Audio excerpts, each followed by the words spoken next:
This is the source of the Nairobi River that swells into the Great Athi River. The river travels through 5 counties, but its reputation becomes murkier the further it flows. NTV, in partnership with the University of Nairobi, has conducted a study to find out how bad the pollution is and the damage to the river. We are doing the tests at different points, and that would give us the quality of the water at the various points vis-a-vis the activities along the river. Our 2-month investigation shows that River Athi has formed a corridor of disease as it flows to the Indian Ocean. We sampled 10 spots from the source at Ondiri in Kikuyu, Kiambu County, to the mouth that is at Sabaki in Malindi, Kilifi County. The color speaks for itself. There are a lot of impurities and sediments that you can see. And I had said earlier on, we can also pick the smell. On its onward journey, the river moves from bad to worse.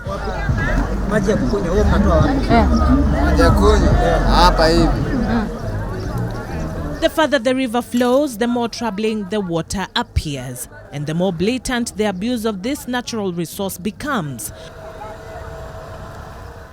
The Dandora dam site lets us into the government's attitude towards the country's rivers.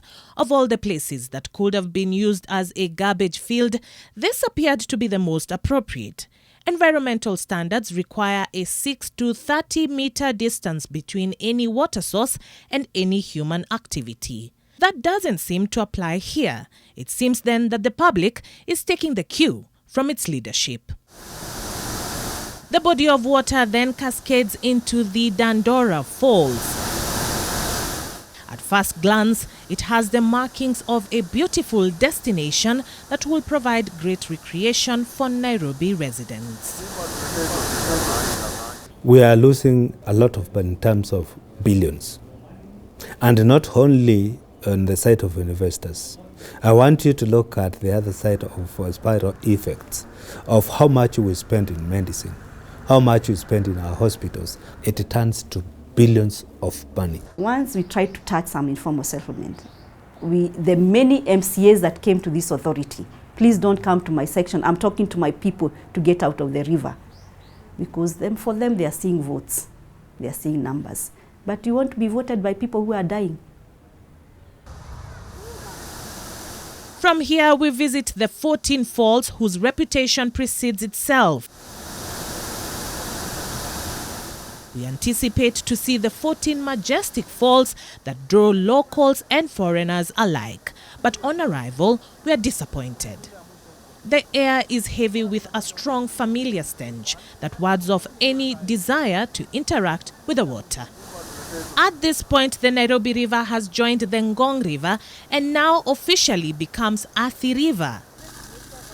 Farmers rely on water from this river for their produce. Katungua tells us that she knows the water is unfit for farming as middlemen who engage in the export market continuously reject their produce. This has led them to redirect their market to the source of the pollution, the city dwellers. Sasa mimi nikiwaambia kwa sababu hata wakiwa huko kwa factory. Kwa sababu naona sasa wakimwaga maji yenye iko na chemicals kwa hii mto, hata wao tunawaafect. Kwa sababu hii matunda wanaenda wanakula. Hii sukuma ninapeleka Githurai. Sasa si hao hata wanakula. Kwa hivyo kama wanaweza watafute mahali wawe wanaweka hiyo uchafu mbaya, wanaweza kutusaidia sana na wajisaidia hata wao. Many other irrigation projects use the polluted water to grow food for the country. The same is confirmed by an engineer with the National Irrigation Board in charge of the Galana Irrigation Project. These farmers are growing horticultural crops, they are growing maize, they are growing bananas, and just across all the crops you can imagine for food security. Further downstream in Galana, a project is ongoing. The vastness of the maize fields reveals that this is a grain basket in the making. At Thwake in Makueni County, construction is ongoing along the river. The river will supply water to the region and more specifically to the Konza city. When of course people know that the water coming to Konza is contaminated, that will not be a selling point for the city. To a large extent, unless the pollution is stopped, we're just damming poison. So you can imagine doing a 86 billion dam to store sewer.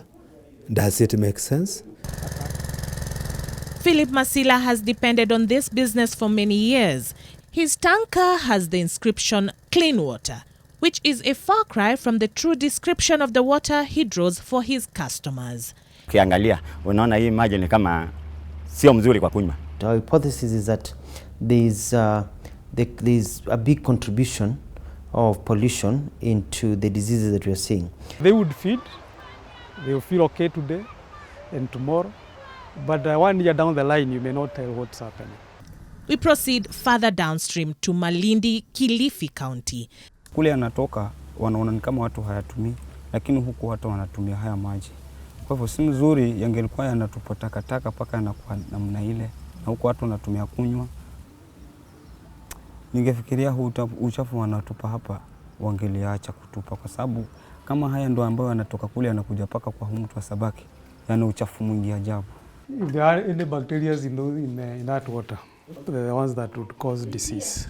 So if you live in Nairobi, in one of the big beautiful estates in Nairobi, and you think that just because you're not in Machakos, or you think that you're not in Makueni or Kitui or Kilifi, that you're immune. But the sukuma wiki being brought to your table, the stew, the chicken you're eating, the curry you're making, already is infected, then you're also in trouble. So this is a problem for all of us.